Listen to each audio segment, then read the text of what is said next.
Good evening, ladies and gentlemen. My name is Zipho Sikhakhane, and today I'm going to talk to you about leadership in the modern era. Let's see by a show of hands, how many leaders do we have in the room today? This is good. This is many. For those who didn't raise their hands, I have something to tell you. You are a leader too, because you know what? We are all leaders. By waking up this morning and making decisions about how you're going to lead your life today, you are being a leader. When you are directing your family, your friends, even your peers at work, you are actually leading. We are all leaders. I have a very personal relationship with leadership. I'm someone who's applied leadership in my own life. I come from the most impoverished parts of South Africa, and I managed to achieve much success in my career. I managed to get my education at one of the leading academic institutions in this continent. I received my MBA at Stanford, which is the top MBA program in the world, a grooming ground for some of the best leaders of our time. I've had the honor of working at the top management consulting firm in the world, or even the biggest retail group in the world. In a space of 10 years, I traveled to about 30 countries, and I worked in about 9 of them. And throughout all my experiences traveling and working around the world, I realized one important thing, and that is that the world has been wrong about leadership. Until recently, we've had it completely wrong.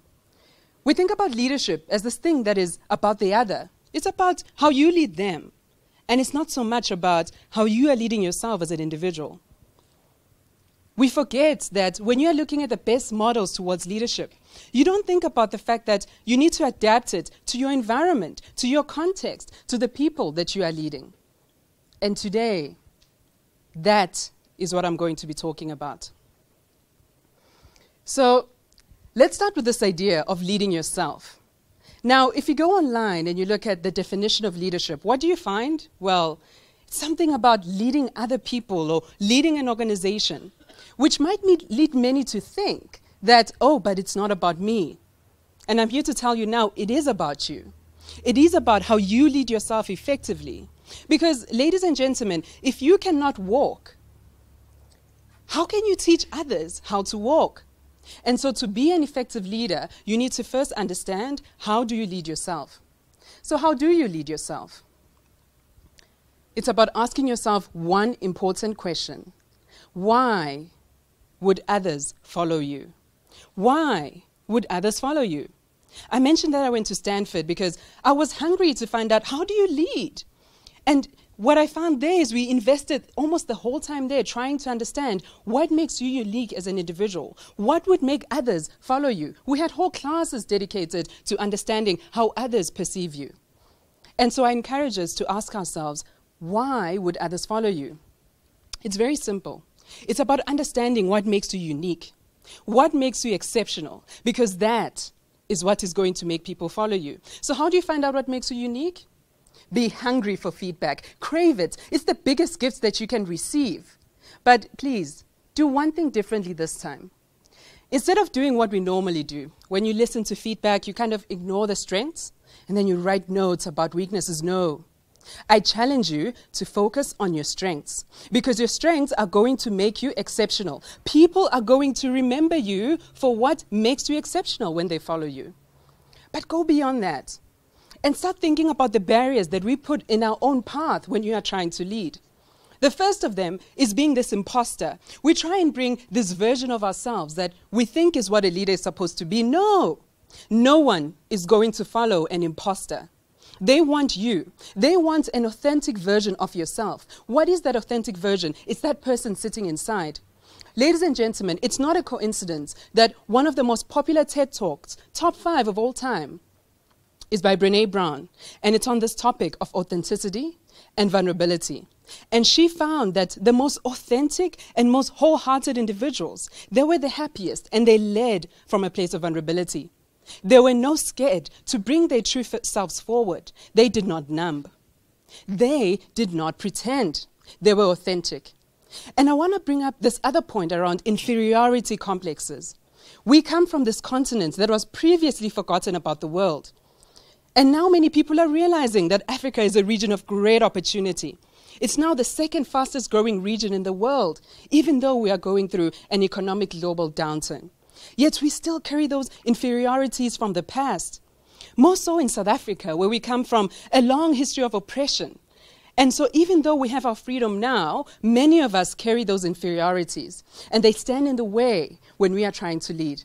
I'm telling you now, if I didn't work through my own complexities and my own inferiorities, I would not have overcome the hurdles that are put for women in business, for people of color in business, for young people in business. And so I encourage you to work through your own complexes and find out what makes you unique. And then once you understand what that is, move on to my next point around adaptability. The world's leading approach on leaderships, they're there. They're good and they work.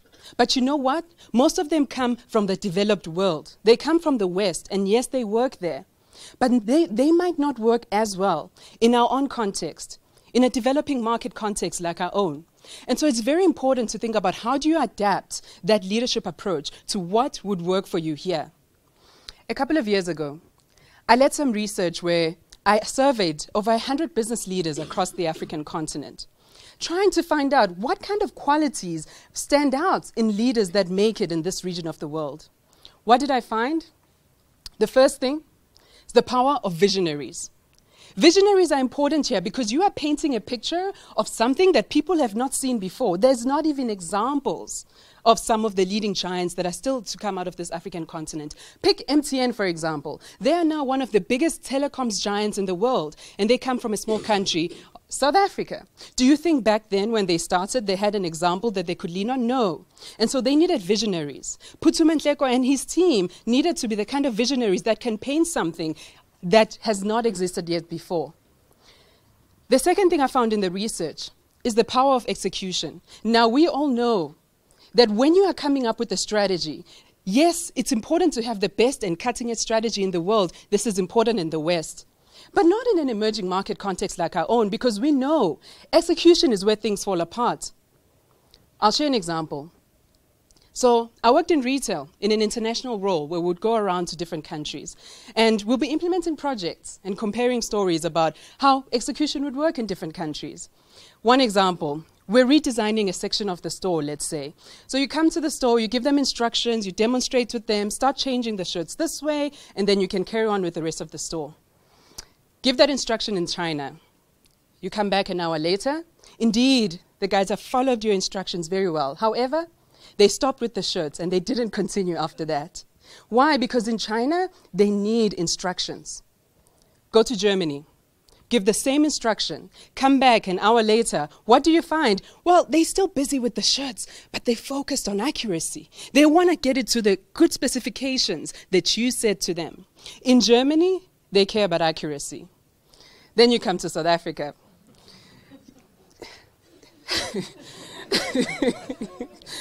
You give the same instruction, you come back an hour later, and indeed the guys actually have finished the shirts, and they've actually moved on to other parts of the store. However, they did not do it to the specifications that you gave them. If anything, they've decided on their own way, and it's much better. The point I'm trying to make is that when you're leading in a context like ours, it's important to understand that, therefore, you need to understand that you need to adapt to the local environment. This is critical, and this is important. And in South Africa, people want buy-in, right? People want to understand what is going on, engage them in the plan so that they can execute it effectively. There's much more depth into what I'm talking about today. And when we had more time, I can explain it in more detail. But the moral of the story is you need to understand what makes you unique so that you can lead effectively.